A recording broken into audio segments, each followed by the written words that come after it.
په ټیک ټاک باندې یو ویډیو ډیره زیاته وایرل شوې د پی کې ټي وي کامران باره کې چې کامران وفات شوی دی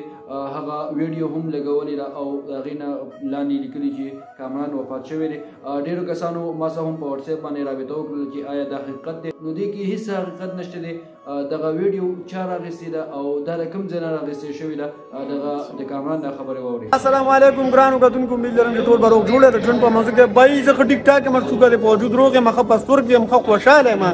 دا یو کس په ټیک ټاک کې دغه لوبه کړې زموږ د پی کې ټي وي هغه سینو زه په مرګ سینو پکې هغې راغستې ورسره یې دغه لیکل کړي چې دې مړ دی او زیشان به یې ویډیو کړی هغه سټارټ کې دغه خلکو سټایل کې خبرې کړي دي بیا وروسته پکې خبره واضحه کړې چې دا قسمه حرکات مه کوئ کور کسې په زړه ټینشن جوړېږي نو زه نور ټیک ټاک یم پروګرام کې ناست یم د چا کال هم نشم اټینډ کولو نه هغوی په ریشا باندې مړ دی نو اوس فلحال زه پروګرام کې ما دا ویډیو مې دې لپاره وکړه چې ټیک ټاک یم شو کوئ د یو څو لایکس دپاره د یو څو ویوز دپاره هرګز غلط خبر مه خوروئ د غلط خبر شیر کولو نه مخکې سوچ کوئ چې د چا باره کې تاسو دغه خبر خوروئ د ده به هم فیملی وي د ده به هم یاران دوستان وي هغوی ته په دې باندې څومره تکلیف وررسي خدای مکه که ستا په باره کې داسې یو خبر شیر شي چې هغه دروغ وي ستا د حادثې ستا د مرګ نو په تا باندې به څه تېرېږي ستا په مور او پلار به څه تېرېږي ستا په فیملی باندې به څه تېرېږي د ځان د وایرل کولو لپاره هرګز داسې شارټکټ مه استعمالوئ چې وروسته په هغې باندې تاسو بیا خپېمانه یې په هغې باندې تاسو خپل ضمیر ملامته کوئ ډېره مننه د وخت راکولو دغه ویډیو سره مخکې شیر کړئ چې نورو ملګرو ته هم